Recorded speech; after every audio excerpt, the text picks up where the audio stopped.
تو بیسیکلی یہ پٹواری صاحب اس کو جاری کرتے ہیں، اور اگر پٹواری صاحب کے پاس سے آپ کو نہ ملے کسی صورت میں، تو پھر آپ جو متعلقہ محافظ خانہ ہے،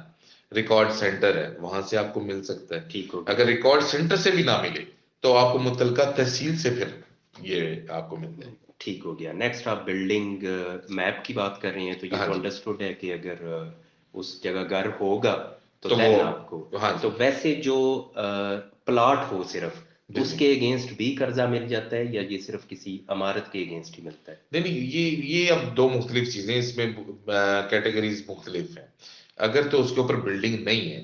تو وہ اس کی لون کی جو کیٹیگری ہوگی وہ ذرا علیحدہ سے ٹھیک ہوگی، ہو گیا، لیکن اگر اس کے اوپر وہ بلڈنگ بنی ہوئی ہے تو وہ ذرا کیٹیگری ایک علیحدہ سے کنسیڈر ہوگی، اس کے اوپر پھر جتنا وہ اخراجات آپ کی بلڈنگ تعمیر ہونے کے اوپر آئے ہیں وہ بھی اس کے اندر آپ کے لون جو آپ اپلائی کرتے ہیں، اور بینک جب اس کے اوپر آ کے انویسٹیگیٹ کرتا ہے، اب وہ بندے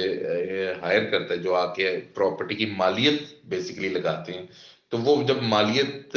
وہ اپنی ایک لگا کے بھیجتے ہیں، تو اس کے اندر جب آپ کی وہ بلڈنگ بنی ہوگی تو وہ اخراجات بھی اس کے اندر شامل ہوں گے، تو اس سے آپ کی پراپرٹی کی ویلیو زیادہ بڑھ جائے گی۔ ٹھیک ہو گیا۔ اچھا، جب آپ نے یہ سارے ڈاکومنٹس ارینج کر لیے، جی اس کے جی، بعد نیکسٹ اسٹیپ کیا ہے؟ اچھا، یہ جب سارے ڈاکومنٹس ارینج ہو جائیں گے تو اس کے بعد جو پروسیجر ہے وہ پھر آ جاتا ہے مورٹگیج کے اوپر، کہ ٹھیک ہے، اب ان ڈاکومنٹس اگر یہ کلیئر ہے بالکل، تو پھر آپ ان کی بنیاد کے اوپر آپ جائیں گے مورٹگیج کروانے کے لیے متعلقہ سب رجسٹرار آفس میں۔ اس میں آپ جو اگر دیکھیں تو پنجاب کے اندر جو مورٹگیج کا جو ریٹ ہے، وہ سرکاری ڈیوٹیز یہاں پہ میں آپ کو بتا دوں کہ آپ بینکنگ کمپنی کے ساتھ جب مورٹگیج کریں گے تو وہ 0.45% ٹھیک ہے۔ ٹوٹل لون اماؤنٹ کے اوپر آپ کو وہ اسٹامپ پیپر ملیں گے بینک آف پنجاب سے،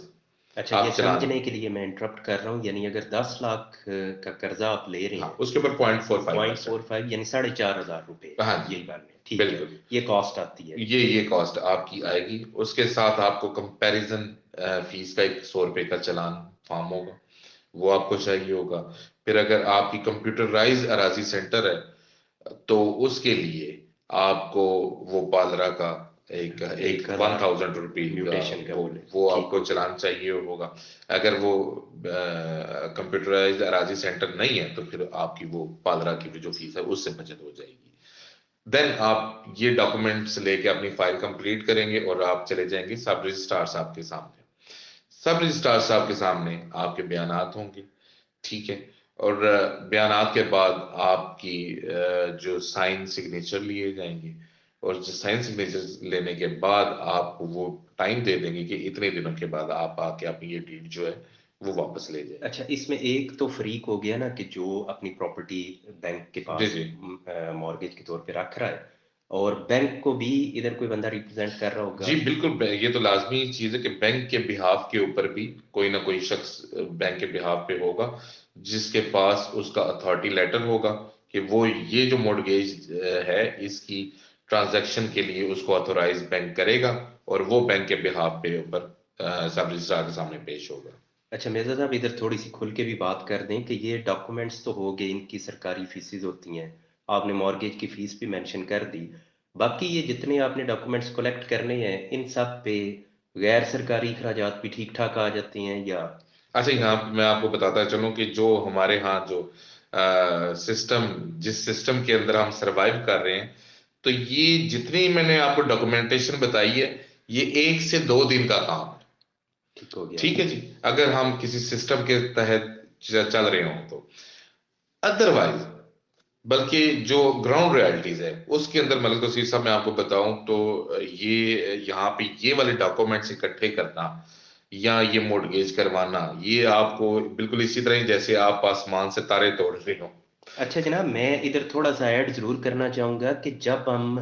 پرائیویٹ پرسنس کے درمیان کوئی ڈیل ہو رہی ہوتی ہے، کوئی رقبہ سیل کیا جا رہا ہوتا ہے، اس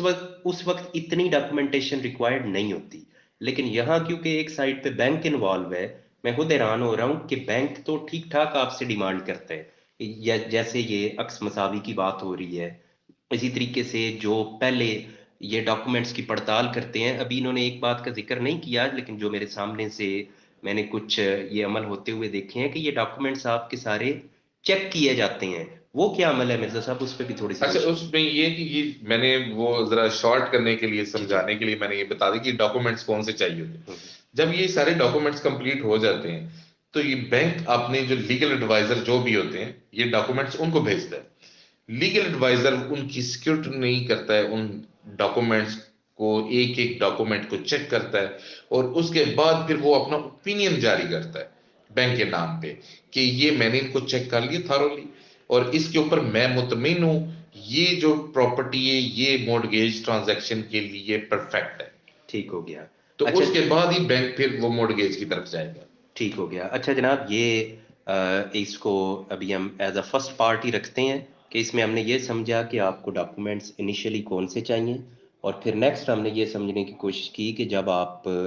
سب رجسٹرار کے پاس چلے گئے ہیں تو ادھر جو رجسٹریشن کا عمل ہے وہ کس طریقے سے ہوگا۔ اب اس کے بعد کے بھی کیونکہ سٹیپس موجود ہیں تو اس پہ پھر مرزا صاحب سے آن ورڈ بات کریں گے کہ اس کے بعد کے کون سے سٹیپس ہیں اور اس کو کس طریقے سے پرفارم کیا جاتا ہے، کیونکہ لون کی ایکسیس تک ابھی بیچ میں کچھ مزید عمل، کیونکہ میں اس کو فرسٹ ہینڈ ایکسپیرینس تو میرا بالکل نہیں ہے، لیکن کچھ نہ کچھ کیونکہ ایز اے لائر مجھے اس سے واسطہ اس سینس میں پڑتا ہے کہ دیکھتے ہیں دوستوں کو یہ عمل کرتے ہوئے، تو وہ انشاءاللہ جو آن ورڈ کے سٹیپ ہیں وہ بعد میں آپ کے سامنے ان کو بیان کریں گے۔ تو یہ جو دوست اس میں دلچسپی رکھتے ہیں ہوپ فلی ان کے لیے یہ نالج فل ہوگی information. Thank you very much.